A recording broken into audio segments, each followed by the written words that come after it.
Sell you on Skullgirls? Bet. Do you like 2D fighters? It's a 2D fighter. Do you like games like Marvel 2? It's a lot like Marvel 2. Actually, it's a lot like Marvel 2 and Guilty Gear and King of Fighters had a weird triplet baby. It's a 6-button tag fighter. Light punch, medium punch, heavy punch, light kick, medium kick, heavy kick. You can have any amount of characters from 1 to 3. Play one character, you're playing a very traditional fighting game, and you have a ton of life and a ton of damage. Play 3 characters, and you have way less life and way less damage, but you can use assists and DHCs and all the other cool things that tag games let you do. Each character is designed around the ways people like to play fighting games. You like crazy air dash mix-ups? Play Philia. You like weird grappler gimmicks? Play Cerebella. You like running away and shooting things at people? Play Peacock. Like charge characters? You got Parasol. Fly-unfly gimmicks? You got Painwheel. Puppet characters? You got Misfortune. For stance characters, there's Squiggly.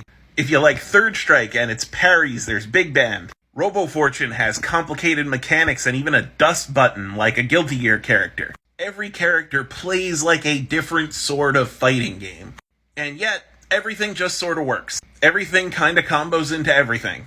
You could loop very easily, you could do damage very easily, you could create resets and setups and gimmicks however you like. However, you can't hit someone infinitely because there is an infinite prevention system. So you can't keep looping yourself over and over again or else the opponent gets to burst out. There is also a meter that is specifically how much you are kicking the opponent's ass. Kick the opponent's ass too much without backing off into neutral and they can burst out. But of course, you can bait that burst to keep hitting them. So basically, there's always a timer where you have to think about what the opponent can do to get out of your pressure. You have to reset. You have to give the opponent chances to fight back. Which means there are no one-touch deaths, no 30-second long combos that you just watched. But there are horrendous and merciless blenders, where you have to guess a new mix-up every couple seconds.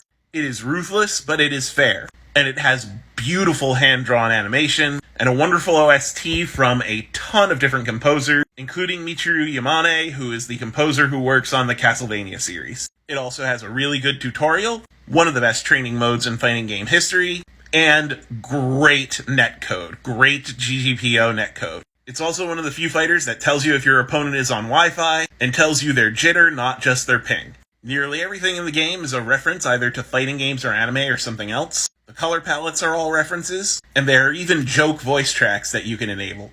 And even though the game is 10 years old, 11 if you count its first beta, it is still getting new characters to this day. It is still getting balance patches to this day, and it is still getting new features to this day. The developers love Skullgirls, as do the fans. Play it. You won't regret it.